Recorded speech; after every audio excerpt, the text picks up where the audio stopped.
Jumat 19 November pukul 8 malam live di Kompas TV. Polisi menahan 3 dari 5 tersangka kasus mafia tanah yang merugikan keluarga Nirina Zubir sebesar 17 miliar rupiah.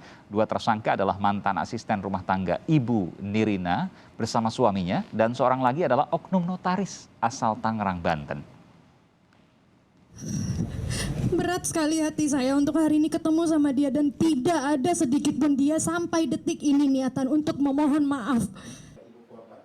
Direktorat Reserse Kriminal Umum Polda Metro Jaya menahan 3 dari 5 tersangka komplotan mafia tanah dengan korban penipuan keluarga dari selebritas Nirina Zubir.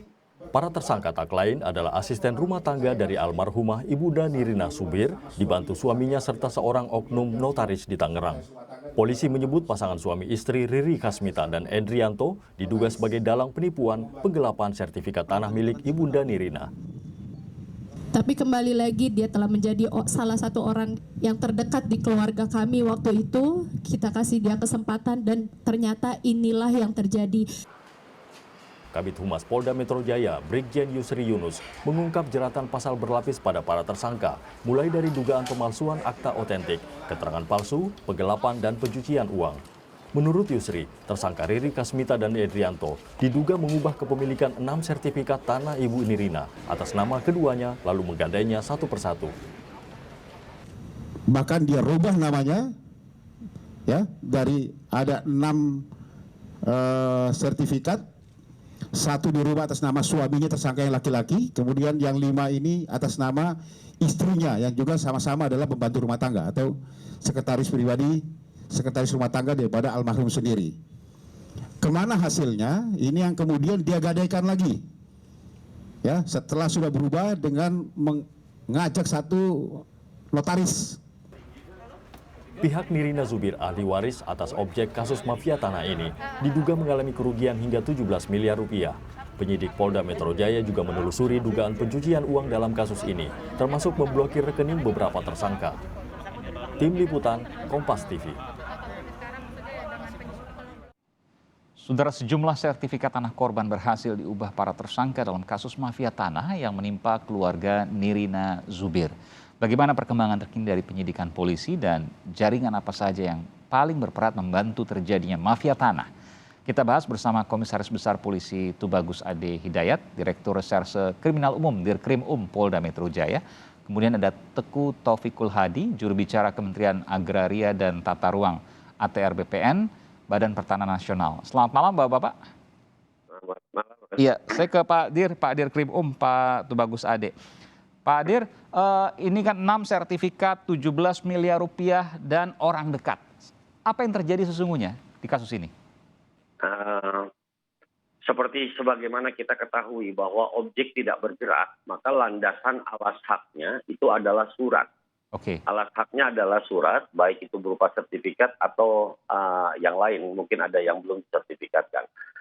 Sehingga kepemilikan seseorang akan mendasari kepada surat itu, kepada sertifikat itu. Dalam perkara ini, maka kepemilikan berubah dari milik orang lain kepada orang yang baru yang dilakukan dengan perbuatan melawan hukum. Nah, perbuatan berpindahnya hak itu, berpindahnya hak seseorang kepada orang lain terhadap objek tidak bergerak, setidaknya ada 4. Yang pertama karena jual beli, yang kedua karena hibah, yang ketiga karena waris, yang keempat atau karena putusan pengadilan. Nah, yang terjadi saat ini itu terjadinya adalah diakibatkan karena jual beli. Seolah-olah, oke, baik. Seolah-olah ini adalah jual beli. Seharusnya jual beli itu dilakukan oleh orang yang berhak menjual. Gitu, dilakukan oleh orang yang berhak menjual. Iya. Nah, dalam perkara ini, kemudian dibuatlah beberapa surat atau dokumen yang seolah-olah si tersangka ini adalah orang yang berhak menjual. Makanya banyak hal yang kemudian terjadi, ini melibatkan pihak lain sampai kepada pihak ketiga yang akhirnya memiliki atau memegang hak tanggungan. Seperti bank, atau juga pembeli yang kita anggap saat ini adalah pembeli yang jadi begini Pak Dir, supaya mudah untuk pemirsa juga. Jadi seolah-olah si ART ini, asisten rumah tangga ibu dari Nirina Zubir ini, almarhumah ya, ibunya sudah meninggal. Ya. Ini dikuasakan terhadap sertifikat itu Betul. untuk melakukan jual beli, begitu ya? Betul. Artinya betul. ada pemalsuan tanda tangan di situ yang kemudian diamini atau dilegalisasi oleh pihak notaris. Betul. Siapa yang membuat akte ini adalah notaris. Jadi seolah seperti tadi adalah jual beli. Kemudian jual beli harus dilakukan oleh orang yang berhak. Supaya dia menjadi berhak, maka dibuatkanlah kuasa menjual. Sehingga dia seolah-olah berhak menjual. Padahal tidak pernah dibuatkan surat itu. Nah, ini dilakukan adalah oleh notaris. Ya, Setelah dia berhak menjual, maka dilakukanlah transaksi. Transaksi dari orang itu yang berhak menjual kepada seseorang, dirinya sendiri, terus kemudian berpindahlah hak itu menjadi miliknya.